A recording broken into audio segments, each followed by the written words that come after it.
no Bolsonaro, né? Nessa semana teve uma campanha, vamos dizer assim, da extrema-direita pela anistia, né? Uma intensificada nisso, principalmente querendo blindar o Jair Bolsonaro. Então, aquela anistia ampla, geral e restrita.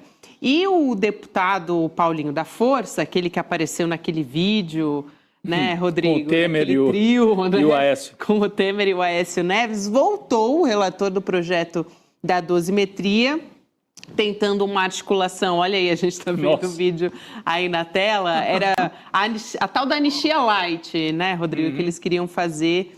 Só que o PL não aceita de jeito nenhum. Flávio Bolsonaro já falou publicamente a respeito disso. O que o Paulinho da Força está tentando fazer é um acordo para votar em plenário essa proposta sem emendas na semana que vem. E o Hugo Mota, também os líderes do Centrão, eles estão ali tentando pressionar os bolsonaristas, raiz e tal, a recuar da anistia para o Jair Bolsonaro, senão não querem apoiar o texto do Paulinho da Força. Então agora está... porque pode desgastar a imagem, né? É algo que desgasta realmente muito a imagem, pensando nas eleições para 2026. Mesmo ali o filme já tendo bastante queimado, né? Pois é, mais do que queimado, né, Chico? Mais do que queimado. Professor Castro Rocha? Vamos lá. É uma situação inacreditável, não é? Se você me permitir, Gabi, eu vou chegar nessa notícia fazendo um comentário sobre a alegação na defesa do general Heleno. O Alzheimer que ele estaria sofrendo desde 2018. Me ocorreu algo que seria o seguinte: nós todos sabemos que essa alegação é falsa, mas na falsidade dessa alegação reside a verdade inteira da extrema-direita. Chico, Rodrigo, Gabi, a extrema-direita, eu proponho, é uma pirâmide ideológica. Isto é, a extrema-direita, o esquema, o modus operandi da extrema-direita é o famoso esquema de Ponzi. É uma pirâmide. Eles sempre prometem o impossível, o apocalipse, a anistia geral e restrita. Quando prometem, eles monetizam em cima da promessa. A promessa não se cumpre. Eles têm que fazer uma promessa mais alta, mais alta, mais alta. O Alzheimer falso do general Heleno revela a demência verdadeira da extrema-direita no Brasil. O deputado federal Gustavo Gayer gravou um vídeo hoje, não sei se vocês viram, em que ele praticamente chora no vídeo. Ele diz: mas semana que vem, com certeza, a anistia ampla, geral e restrita será pautada. Comovente. Mais 72 horas, né? Mais 72 horas, né? Exatamente, é isso. Então, o Alzheimer do general Heleno o falso Alzheimer do general Heleno é o autorretrato involuntário da extrema-direita. A extrema-direita é uma pirâmide ideológica que vive sempre de falsas promessas e falsas ilusões. Com que objetivo? Não há dúvida, basta vocês fazerem o ordalho a que eu me submeto quase que diariamente, que é assistir os programas do Alan dos Santos, do Paulo Figueiredo Filho. Olha o sacrifício que eu faço por você, Chico. Ana Paula Henkel, Rodrigo Constantino. Obrigado, professor. É sempre assim. Bolsonarista, ele acorda às 4 da manhã para entrar com a gente no N2. Professor, olha, muita moral pra gente. Olha, vocês me devem uma garrafa de champanhe a próxima vez que eu estiver aí. Então, mas quando eles terminam o programa, depois de todas as promessas das novas 72 horas, sempre acaba da mesma maneira. Eles dizem assim: então, olha, agora eu sou o Paulo Figueiredo Filho. Então ele termina assim: e vocês sabem, o triplo C. Compartilha, comente, colabore. Agora, colabora como, Rodrigo? Pix.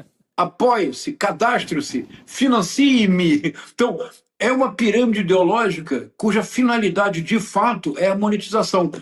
Nós estamos assistindo agora falando sério, nós estamos assistindo a um fenômeno único. É o fenômeno das seitas fundamentalistas, das seitas milenaristas, quando elas chegam próximo ao seu esgotamento. Quando depois de anunciar o apocalipse, adiar o anúncio, há um momento em que o adiamento do anúncio já é o puro fracasso. É o momento que vive agora a extrema-direita no Brasil. E algumas dessas seitas terminam de maneira trágica, né? Se a gente lembra, eu lembro sempre do Jim Jones, quando eu era garoto, aquela notícia impressionante, né? Que conduziu a turma dele para o suicídio coletivo, né? Aí é um desespero, porque se você prevê que vai acontecer aquilo e não acontece, a única saída É isso, Rodrigo. é desligar tudo, né? E ir pro buraco, né? Mas, Rodrigo, também pode... Desculpe, também Não? pode gerar, Rodrigo, que é muito preocupante, casos isolados de terrorismo doméstico. Porque é um acúmulo de frustração. Por exemplo, é um acúmulo de frustração. Um exemplo concreto. Na última semana, eu voltei a sofrer ataques nas redes sociais tão virulentos quanto os que eu sofria na época do Bolsonaro, do auge do bolsonarismo. O que isso significa? Significa que a frustração está chegando a um ponto máximo. Porque não há mais o que iludir. Veja, o deputado Ottoni de Paula, Chico Sá, imagina, eu estou citando o Ottoni de Paula, o deputado Ottoni de Paula, dando uma entrevista para vocês, disse algo notável. Ele disse: a culpa de que nas ruas não houve manifestação, nem houve nenhuma comoção pela prisão do Bolsonaro, são dos que aqui estão, porque eles são vendedores de ilusões. Chegou um ponto em que ninguém mais acredita na ilusão. É isso. Muito bom. Professor, queria aproveitar aqui, a gente vai trazer uma informação, né, que na programação do ICL a gente trouxe sobre o Jair Renan, que falou que levou livros, tal, para o pai na cadeia, né? Vale lembrar, muito rapidamente, quais livros são esses que o Jair Renan estava lembrando para o pai dele? Meu Deus. A gente volta a conversar já já. Vamos assistir. Quais são esses livros? Quais são? A família de...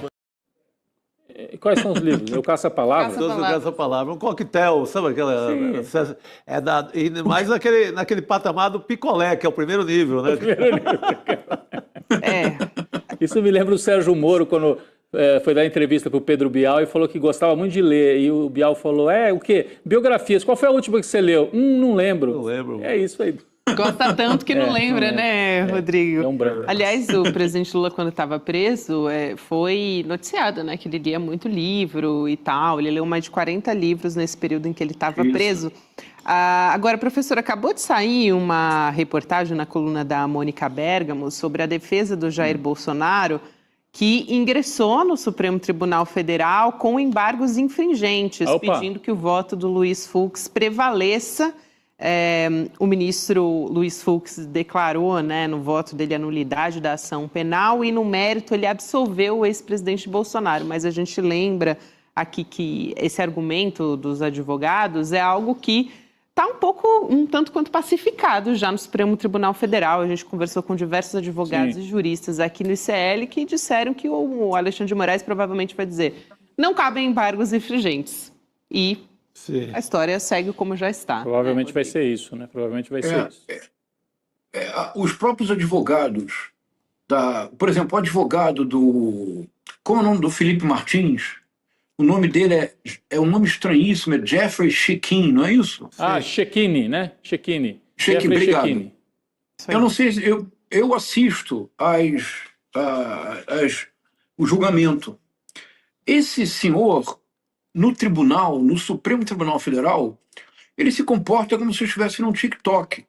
A única finalidade dele é provocar uma situação em que, por exemplo, ele seja expulso. Aliás, havia um desembargador aposentado, que é um bolsonarista empedernido, não me recordo o nome dele agora, vocês podem me ajudar. Ele é bastante conhecido. Ele foi no Supremo Tribunal Federal e ele desacatava os juízes. Ele chegou a dizer para a ministra Carmen Lúcia algo do gênero: é preciso que alguém tenha coragem de dizer que vossas excelências são odiadas no Brasil. A ministra Carmen Lúcia deu uma resposta brilhante. Ela disse: agradeço muito a sua informação e aproveito para dizer que o senhor pode dizer o que diz porque estamos numa democracia, numa ditadura. Ou se o golpe tivesse triunfado, o senhor certamente não poderia dizer isso do Supremo. De novo, Gabi, nós estamos no mesmo ciclo do Alzheimer falso, que, no entanto, revela a demência verdadeira da extrema-direita. Os advogados sabem que não há nenhuma possibilidade desses recursos prosperarem. Por que o apresentam? Porque eles não estão mais advogando, eles estão lacrando para as redes sociais. Eu realmente penso que no mundo inteiro a extrema-direita tem produzido um problema coletivo de saúde mental, porque é uma dissonância cognitiva coletiva tão ampla, tão enraizada, que há pessoas que eu creio que já passaram do ponto do não retorno, infelizmente. Tem gente que até tenta tirar a tornozeleira com solda, né? Sim. Tão translocado que chega até esse ponto. É o final